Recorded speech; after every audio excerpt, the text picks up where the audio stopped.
ನಾಯನ madam, ಈಗ ಬಹುತೇಕರಿಗೆ ಆಗಲೇ ಒಬ್ರು ಪೇರೆಂಟ್ ಮಾತಾಡುವಾಗ ಹೇಳಿದ್ರು, ಇಂಗ್ಲಿಷ್ ಬರಲ್ಲ, ಸಮಸ್ಯೆಗಳಿರುತ್ತೆ ಪೇರೆಂಟ್ಸ್ಗೂ ಕೂಡ, ಮೊಬೈಲ್ ಮೇಲೆ ಅತಿ ಹೆಚ್ಚು ಪೇರೆಂಟ್ಸ್ ಕೂಡ ಡಿಪೆಂಡ್ ಆಗಿದ್ದಾರೆ, ಅದರಲ್ಲೇ ಗೂಗಲ್ ಸರ್ಚ್ ಮಾಡ್ತಾರೆ, ಅದರಲ್ಲೇ ತಿಳ್ಕೊಳ್ತಾರೆ ಅಂತ. ಈಗಿನ ಮಕ್ಕಳು ಎಷ್ಟು ಮಟ್ಟಿಗೆ ಎಕ್ಸ್ಪರ್ಟ್ ಅಂತ ಅಂದ್ರೆ ಮೇಡಮ್, ಅವ್ರಿಗೆ ನಾವು ಮ್ಯಾಚ್ ಮಾಡೋಕ್ಕಾಗಲ್ಲ, ಪೇರೆಂಟ್ಸ್ ಅವ್ರಿಗೆ ಮ್ಯಾಚ್ ಮಾಡೋಕ್ಕಾಗಲ್ಲ ಅಂತ ಅವರ ಆಲೋಚನೆಗಳು, ಅವ್ರು ತಿಳ್ಕೊಂಡಿರುವಂತಹ ವಿಷಯಗಳು, ಅದಕ್ಕೆ ನಾವು ಅಡಿಕ್ಟ್ ಆಗಬೇಕು, ಅಡ್ಜಸ್ಟ್ ಆಗಬೇಕು ಅಂದ್ರೆ ಒಂದ್ ಸೆಕೆಂಡ್ ಮತ್ತೆ ಮೊಬೈಲ್ ವಿಚಾರಗಳು ಬರುತ್ತೆ. ಯಾಕಂದ್ರೆ ಗೂಗಲಲ್ಲಿ ಸರ್ಚ್ ಮಾಡಿದ್ರೆ ಮಾಹಿತಿ ಸಿಗುತ್ತೆ ಅನ್ನೋ ಮಟ್ಟಿಗೆ. ಸೊ ಮೋಸ್ಟ್ಲಿ ಪೇರೆಂಟ್ಸ್ ಕೂಡ ಅಪ್ಡೇಟ್ ಆಗಬೇಕಾ, ಮತ್ತು ಇದರಿಂದ ಪೇರೆಂಟ್ಸ್ ಕೂಡ ಆಚೆ ಬರಬೇಕಾ, ಮಕ್ಕಳ ಮುಂದೆ ಹೆಂಗೆ ನಾವು ಇರಬೇಕು, ಬಿಹೇವ್ ಮಾಡಬೇಕು ಅನ್ನೋದು ವೆರಿ ಇಂಪಾರ್ಟೆಂಟ್ ಆಗುತ್ತೆ ಅಂತ ಅನ್ಸುತ್ತೆ. ಹೌದು, ಈಗ ನೋಡಿ ಪೇರೆಂಟಿಂಗ್ ಈಗ ಹೆಂಗಾಗ್ಬಿಟ್ಟಿದೆ ಅಂದ್ರೆ ತುಂಬಾ ಮೂಡಿ ಆಗೋಗ್ಬಿಟ್ಟಿದೆ. ಹೌದು, ಎಜುಕೇಶನ್ನು ತುಂಬಾ ಏನ್ ಹೇಳ್ತಾರೆ ಬ್ರೋಕನ್ ಅಂತಾನೆ ಹೇಳ್ಬೋದು. ಯಾಕಂದ್ರೆ ಬೆಳಗಿನ ಸಂಜೆವರೆಗೂ ಅವರ ಎಜುಕೇಶನ್ ಸಿಸ್ಟಮ್, ಲರ್ನಿಂಗ್ ಇದು ಅದೆಲ್ಲ ನೋಡಿದ್ರೆ ಅಲ್ಲೇ ಸ್ಟ್ರೆಸ್ ಆಗಿರ್ತಾರೆ. ಪೇರೆಂಟ್ಸ್ ಮೂಡಿ ಯಾಕೆ ಅಂದ್ರೆ ಪೇರೆಂಟ್ಸಿಗೆ ಫೈನಾನ್ಷಿಯಲ್ ಪ್ರಾಬ್ಲಮ್ ಇರುತ್ತೆ, ಟೈಮ್ ಕೊಡೋಕ್ಕಾಗಲ್ಲ, ಸಪೋರ್ಟ್ ಇರಲ್ಲ, ಅವ್ರದ್ದೇ ಅವ್ರ ಪ್ರಾಬ್ಲಮ್ಸು, ಈ ಟ್ರಾಫಿಕ್ಕು, ಈ ಜನ, ಈ ನೆಗೆಟಿವ್ ಬಯಾಸ್ಡ್ ಪೀಪಲ್ಲು, ಸರೌಂಡಿಂಗ್ಸು, ಇದನ್ನ ಮ್ಯಾನೇಜ್ ಮಾಡೋಕ್ಕಾಗಲ್ಲ. ಸೊ ಇವ್ರು ಹೆಂಗಿರ್ತಾರೆ ಅಂದರೆ, ಇವ್ರ ಮೂಡ್ ಚೆನ್ನಾಗಿತ್ತು ಅಂದರೆ ಮಕ್ಳ ಜೊತೆ ಚೆನ್ನಾಗಿರ್ತಾರೆ, ಇವ್ರ ಮೂಡ್ ಸರಿ ಇಲ್ಲ ಅಂದರೆ ಮಕ್ಳ ಜೊತೆ ಪ್ರಾಬ್ಲಮ್. ಸೊ ಮಕ್ಳಿಗೆ ಏನಾಗುತ್ತೆ, ಇವ್ರಿಗಿಂತ ಇಂಟ್ರೆಸ್ಟ್ ಮೊಬೈಲು. ಹೌದು, ಯಾಕಂದ್ರೆ ಅಮ್ಮ ಬೋರಿಂಗು, ಅಪ್ಪ ಬೋರಿಂಗು, ಯಾಕೆ ಟೈಮ್ಸ್, ಅದರಲ್ಲೂ ಅಜ್ಜ ಅಜ್ಜಿ ಅಂತೂ ಇನ್ನೂ ಬೋರಿಂಗು. ಅದ್ರಲ್ಲಿ ಮೊಬೈಲ್ ಅಂದರೆ ತುಂಬ ಇಂಟ್ರೆಸ್ಟಿಂಗ್, ಯಾಕಂದರೆ ಅದರಲ್ಲಿ ಗೇಮ್ ಇದೆ, ಅದರಲ್ಲಿ ಇನ್ಫಾರ್ಮೇಷನ್ ಇದೆ, ಇದೆಲ್ಲ ಇದೆ. ಸೊ ಈಗ ನಾವು ಪೇರೆಂಟ್ಸ್ ಏನು ಮಾಡಬೇಕು, ಈ ಮೊಬೈಲ್ಗಿಂತ ಇಂಟ್ರೆಸ್ಟಿಂಗ್ ಪರ್ಸನ್ ನಾವು ಆಗಬೇಕು.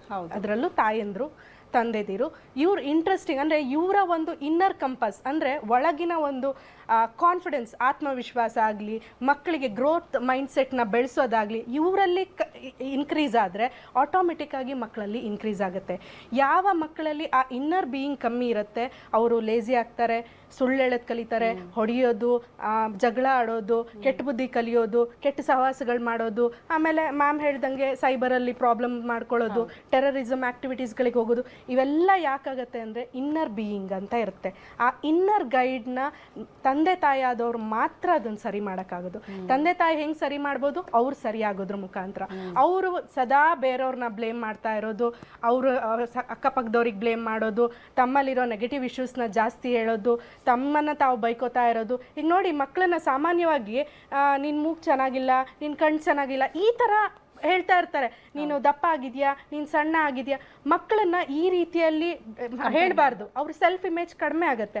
ಅದ್ರ ಬದಲಾಗಿ ನೀನು ಪವರ್ಫುಲ್ ಆಗಿದ್ಯಾ, ಅಪ್ರಿಷಿಯೇಟ್ ಮಾಡೋದು ಕಲಿಬೇಕು, ಅವರಲ್ಲಿ ಏನು ಕೆಪಾಸಿಟಿ ಇದೆ ಅದನ್ನು ಬೆಳೆಸೋದು ನೋಡಬೇಕು, ಅವ್ರನ್ನ ಕಾಂಪಿಟೇಷನಿಗೆ ಇಳಿಸ್ಬೇಕು. ನೀನು ಇಷ್ಟು ಮಾರ್ಕ್ಸ್ ತೆಗೆದ್ರೆ ಮಾತ್ರ ಹಿಂಗೆ, ಇಲ್ಲಾಂದ್ರೆ ಮಾರ್ಕ್ಸ್ ಇಲ್ಲ ಅಂದರೆ ನೀನು ಯೂಸ್ಲೆಸ್ಸು, ನೀನು ಇದೆಲ್ಲ ಬೇರೆ ಮಕ್ಕಳು ಕಂಪೇರ್ ಮಾಡಿ. ಹೌದು, ಈ ಥರ ಮಾಡೋದ್ರಿಂದ ಮಕ್ಕಳು ಆ ಒಂದು ಎಬಿಲಿಟಿ ಕಮ್ಮಿ ಆಗ್ತಾ ಹೋಗುತ್ತೆ. ಓಕೆ ಮೇಡಮ್, ಒಬ್ರು ಕಾಲರ್ ರೆಡಿ ಇದ್ದಾರೆ. ಶೀತಲ್ ಅವರೇ ನಮಸ್ತೆ. ಮಾತ್ರ ಹೋಗ್ಬಿಡ್ತೀನಿ ಮೇಡಮ್. ನಾನು ಆಗಲೇ ಒಂದು ವಿಚಾರ ಪ್ರಸ್ತಾಪ ಮಾಡಿದೆ. ಈಗ ಪೋಷಕರು ಎರಡು ರೀತಿಯಲ್ಲಿ ನೋಡೋದಕ್ಕೆ ಸಿಗ್ತಾರೆ. ಕೆಲವರು ಓಕೆ ಸ್ವಾಗತ ಮಾಡ್ಕೊಳ್ತೀವಿ, ಒಳ್ಳೆ ನಿರ್ಧಾರ ಅಂತ ಹೇಳಿದ್ರು ಕೂಡ, ನೀವು ಜಸ್ಟ್ ಒಂದು 4 ಜನ ಪೇರೆಂಟ್ಸ್ ಕೂತ್ಕೊಂಡಾಗ ನೋಡಿ, ನನ್ನ ಮಗ ಸಖತ್ ಎಕ್ಸ್ಪರ್ಟ್, ಆತನೇ ಲಾಕ್ ಓಪನ್ ಮಾಡ್ತಾನೆ, ಆತನೇ ಗೇಮಿಂಗ್ ಆಡ್ತಾನೆ, ಆತನೇ ಎಲ್ಲ ತಿಳ್ಕೊಂಡ್ಬಿಟ್ಟಿದ್ದಾನೆ, ಆತನೇ ಆಪರೇಟ್ ಮಾಡ್ತಾನೆ ಅಂತ ಹೆಮ್ಮೆ ಪಡೋ ಪೇರೆಂಟ್ಸ್ ಕೂಡ ನಾವು ನೋಡಿದ್ದೀವಿ ಅಂತ. ಇದ್ರ ಜೊತೆಗೆ ಇನ್ನೊಂದು, ಮೊಬೈಲ್ ಎಷ್ಟು ಒಳ್ಳೆಯದು ಅಷ್ಟೇ ಕೆಟ್ಟದ್ದು ಅಂತ. ಇಂಥ ವಯಸ್ಸು ಅಂತಲ್ಲ, ಎಂಥ ವಯಸ್ಸಿನವ್ರನ್ನಾರು ತಗೊಳ್ಳಿ, ಯಾಕೆ ಕೆಟ್ಟದ್ದೇ ಅತಿ ಹೆಚ್ಚಾಗಿ ಪ್ರಭಾವ ಬೀರುತ್ತೆ, ಯಾಕೆ ಕೆಟ್ಟದಕ್ಕೆ ಜಾಸ್ತಿ ಅಡಿಕ್ಟ್ ಆಗ್ತಾರೆ ಮಕ್ಕಳು, ಅದು ಪ್ರಶ್ನೆ ಇದೆ. ಹೌದು, ಒಳ್ಳೇದನ್ನ ಯಾಕೆ ತಗೊಳ್ಳಲ್ಲ? ಹೌದು ಮೇಡಮ್, ನಾನು ಅವಾಗಲೇ ಹೇಳಿದೆ ನಿಮಗೆ, ಅವ್ರ ಹಾರ್ಮೋನ್ಸ್ ಚೇಂಜ್ ಆಗ್ತಾ ಇರುತ್ತೆ ಬೆಳವಣಿಗೆ ಅಂತ. ಆಮೇಲೆ ಈಗ ಸರ್ಗೂ ಕೂಡ ಹೇಳ್ತಾ ಇದ್ರು, ಏನು ಆಲ್ಕೋಹಾಲಿಗೆ ಅಡಿಕ್ಟ್ ಆಗ್ತಾರೆ, ಡ್ರಗ್ಸಿಗೆ ಅಡಿಕ್ಟ್ ಆಗ್ತಾರೆ. ಹೌದು, ಈ ಸಮಯದಲ್ಲಿ ಅದರಲ್ಲೂ ಅಬೋವ್ 7 to 8 ಇಯರ್ಸ್ ಮೇಲೆ ಮಕ್ಕಳಲ್ಲಿ ಒಂದು ರಿಸ್ಕ್ ಟೇಕಿಂಗ್ ಬಿಹೇವಿಯರು ಬರುತ್ತೆ. ಅಂದರೆ ಅವರು ರಿಸ್ಕ್ ತಗೊಳ್ಳೋ ಅಂಥದ್ದನ್ನೇ ಜಾಸ್ತಿ ಆಯ್ಕೆ ಮಾಡ್ಕೊಳ್ಳೋದು. ಯಾಕಂದರೆ ಅವರು ಡೊಪಮೈನ್ ಹಿಟ್ ಆಗ್ತಾ ಇರಬೇಕು ಅವರಿಗೆ. So challenging task, alcohol try ಮಾಡೋಣ, ಸ್ಮೋಕಿಂಗ್ ಟ್ರೈ ಮಾಡೋಣ, ಗೇಮಿಂಗ್ ಟ್ರೈ ಮಾಡೋಣ, ಆಮೇಲೆ ಸ್ಕೈ ಡೈವಿಂಗ್ ಇಷ್ಟ ಅವ್ರಿಗೆ. ಈ ಥರ ರಿಸ್ಕ್ ಟೇಕಿಂಗ್ ಬಿಹೇವಿಯರ್ ತುಂಬ ಇರುತ್ತೆ. ನೀವು ಅಕಸ್ಮಾತ್ ಅವ್ರ ಫ್ರೀಡಮ್ನ ಕಂಟ್ರೋಲ್ ಮಾಡ್ತಿದ್ದೀರಾ ಅಂತ ಗೊತ್ತಾಯಿತು ಅಂದರೆ ರೂಲ್ ಬ್ರೇಕ್ ಮಾಡ್ತಾರೆ, ಸೀಕ್ರೆಸಿ ಮೇಂಟೈನ್ ಮಾಡ್ತಾರೆ, ಕದ್ದು ಮುಚ್ಚಿ ಮಾಡ್ತಾರೆ, ಅಬ್ಸೆಷನ್ ಜಾಸ್ತಿ ಆಗುತ್ತೆ. ಏನಾದರೂ ಅವರಿಂದ ಬಚ್ಚಿಡಕ್ಕೆ ಟ್ರೈ ಮಾಡಿದ್ರಿ ಅಂದರೆ ಅವರಲ್ಲಿ ಇಂಟ್ರೆಸ್ಟ್ ಜಾಸ್ತಿ ಆಗುತ್ತೆ. ಸೊ ನಾವು ಈಗ ಅಡಾಲಸೆಂಟ್ ಮಕ್ಕಳಿಗೆ ನಾವು ಟ್ರೈನಿಂಗ್ ಕೊಡಬೇಕಾದ್ರೆ ತಂದೆ ತಾಯಿಗಳಿಗೆ ಹೇಳ್ತೀವಿ, ತುಂಬ ಸೀಕ್ರೆಸಿ ಮೇಂಟೈನ್ ಮಾಡಬೇಡಿ. ಅಂದರೆ ಮಕ್ಕಳಿಗೆ ಅದು ತಪ್ಪು, ಇದು ಸರಿ ಇಲ್ಲ, ನೀವು ಎಷ್ಟು ರಿಸ್ಟ್ರಿಕ್ಟ್ ಮಾಡ್ತೀರಾ ಅಷ್ಟು ಕೈಜಾರು ಹೋಗ್ತಾರೆ. ಓಕೆ, ಒಂಥರ ಈಗ ಒಂದು ಹಕ್ಕಿನ ನೀವು ಕೈಯಲ್ಲಿ ಇಟ್ಕೊಂಡ್ರೆ ಆಗಲ್ಲ, ಅದಕ್ಕೆ ಹಾರೋದಕ್ಕೆ ಬಿಡಬೇಕು. ಸೊ ಮಕ್ಕಳು ಹಾಗೆ, ಮಕ್ಕಳಿಗೆ ಬೇಕಾಗಿರೋದು ಒಳ್ಳೆ ಪೇರೆಂಟಿಂಗ್. ಅಂದರೆ ನೀವು ಸ್ಕೂಲ್ಗಳಲ್ಲಿ, ಕಾಲೇಜಸಲ್ಲಿ ಓಕೆ ತರಗತಿ ನಡೆಯುವಾಗ ಮೊಬೈಲ್ನ ಬ್ಯಾನ್ ಮಾಡಿ ಪರವಾಗಿಲ್ಲ, ಆಮೇಲೆ ನೀವು ಕೊಡ್ತೀರಾ ಏನೋ ಬಟ್ ಪೇರೆಂಟಿಂಗ್ ಸೆಷನ್ಸ್ನ ನೀವು ಅರೇಂಜ್ ಮಾಡಿದ್ರೆ, ಈಗ ನಾವು ಯಾವುದೇ ಒಂದು ಡಿವೈಸ್ ತೊಗೊಂಡ್ರು ನಮಗೆ ಯೂಸರ್ ಮ್ಯಾನ್ಯಲ್ ಗೊತ್ತಿರುತ್ತೆ, ಹೌದಾ? ಸೊ ಅದೇ ಥರ ಮಕ್ಕಳು ದೊಡ್ಡ ಪ್ರಾಡಕ್ಟು. ಸೊ ಅವರು ಸಮಾಜಕ್ಕೆ, ನಮ್ಮ ಫ್ಯೂಚರ್ಗೆ ಬೇಕಾಗಿರೋರು, ಅವರನ್ನ ನಾವು ತಿಳ್ಕೊಬೇಕು. ಅದಕ್ಕೆ ಪೇರೆಂಟಿಂಗ್ ತುಂಬ ಅಗತ್ಯ. ಅಂಥ ಸೆಷನ್ಸ್ನ ಗೌರ್ಮೆಂಟಲ್ಲಿ, ಸ್ಕೂಲ್ಗಳಲ್ಲಿ ಪ್ರಮೋಟ್ ಮಾಡೋದ್ರಿಂದ ಅವ್ರ ಮಾನಸಿಕ ಸ್ಥಿತಿ ಹೆಂಗಿರುತ್ತೆ, ಅವ್ರನ್ನ ಹಗಲೆಲ್ಲ ನೀನು ಅದು ತಪ್ಪು, ನೀನು ಇದು ತಪ್ಪು, ಅಲ್ಲಿ ಹೋಗಬಾರ್ದು, ಇಲ್ಲೋ ನಾನು ಹೋಗ್ತೀನಿ, ನಾನು ಬ್ರೇಕ್ ಮಾಡ್ತೀನಿ, ಓ ಯಾವ್ದು ಬೇಡ ಅಂತೀವೋ ಅದನ್ನ ವಾಪಸ್ ಮಾಡ್ತಾರೆ ಅವರು. ನೀವು ಅವ್ರನ್ನ ಕಂಟ್ರೋಲ್ ಮಾಡಿ, ಇಲ್ಲ ನಾವು ಹೇಳ್ದಂಗೆ ಕೇಳ್ತೀವಿ, ನೀವು ಕಂಟ್ರೋಲ್ ಮಾಡ್ತೀವಿ, ನೀವು ಏನ್ ಬೇಡ ಅಂತೀರಾ ಅದ್ರ ಆಪೋಸಿಟೇ ಅವ್ರು ಮಾಡೋದು. ಸೊ ನಾಳೆ ಅವರು ರೂಲ್ ಬ್ರೇಕ್ ಮಾಡಕ್ ಶುರು ಮಾಡಿದ್ರು 16 ವರ್ಷದಲ್ಲಿ ಅಂದ್ರೆ, ನಾಳೆ ಎಲ್ಲಾದ್ರಲ್ಲೂ ರೂಲ್ ಬ್ರೇಕ್ಸ್ ಮಾಡ್ತಾರೆ.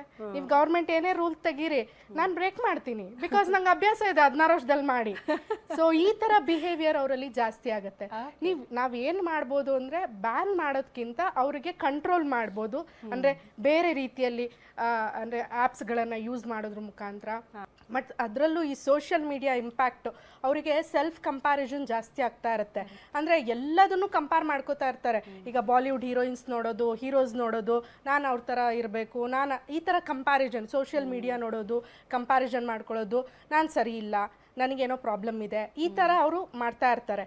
ಅಂಥ ಟೈಮಲ್ಲಿ ಇಲ್ಲಿ ಗೌರ್ಮೆಂಟು, ಪೇರೆಂಟ್ಸು ಎಲ್ಲ ಬೈತಾ ಇದ್ರೆ ಕಂಪ್ಲೀಟಾಗಿ ನಾನು ಸರಿ ಇಲ್ಲ, ಕಾಂಪಿಟೇಟಿವ್ ಆ ಮೈಂಡ್ ಸೆಟ್ಟೇ ಹೊರಟೋಗ್ಬಿಡುತ್ತೆ, ಅವ್ರು ಮುಂದೆ ಹೋಗೋದಿಲ್ಲ.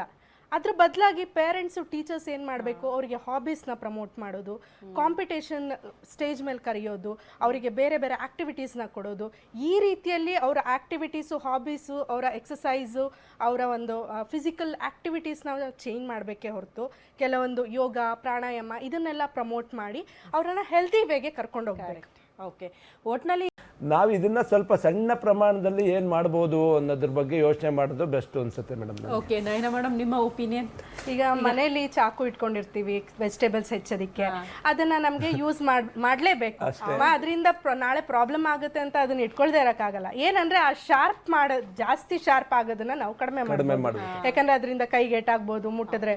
ಅದೇ ತರ ಈ ಮೊಬೈಲ್ ಇಲ್ಲದೆ ಇರೋಕ್ಕಾಗೋದಿಲ್ಲ ಮಕ್ಕಳಿಗೆ. ಆಲ್ರೆಡಿ ಟೆಕ್ನಾಲಜಿ ಇಂಪ್ರೂವ್ ಆಗ್ತಾ ಇದೆ, ಡಿಜಿಟಲ್ ಲರ್ನಿಂಗ್ ಗ್ಯಾಪ್ ಆಗುತ್ತೆ. ಸೊ ಮಕ್ಕಳಿಗೆ ಆದಷ್ಟು ಸ್ಟ್ರಿಕ್ಟ್ ರೂಲ್ಸ್ ಆದಷ್ಟು ಬೇಡ. ತಂದೆ ತಾಯಿ ಆಗಲಿ, ಗೌರ್ಮೆಂಟ್ ಆಗಲಿ, ಯಾರೇ ಆಗಲಿ, ಅವರನ್ನ ಪ್ರೀತಿಯಿಂದ, ಮಕ್ಕಳು ಅಂದರೆ ಪ್ರೀತಿ, ಸೊ ಅವರಲ್ಲಿರೋ ಪ್ರೀತಿ ಬಗ್ಗೆ ನಾವು ಅರ್ಥ ಮಾಡಿಸ್ಬೇಕೇ ಹೊರತು ಅವರನ್ನ ಸ್ಟ್ರಿಕ್ಟ್ ಆಗಿ ತಿದ್ದೋದಕ್ಕೆ ಆಗೋದಿಲ್ಲ. ಪ್ರೀತಿಯಿಂದಾನೇ ಅವರನ್ನ ಸರಿ ಮಾಡಿ, ಗೆಲ್ಲಬಹುದು, ಖಂಡಿತ ಸರಿ ಮಾಡ್ತಾರೆ.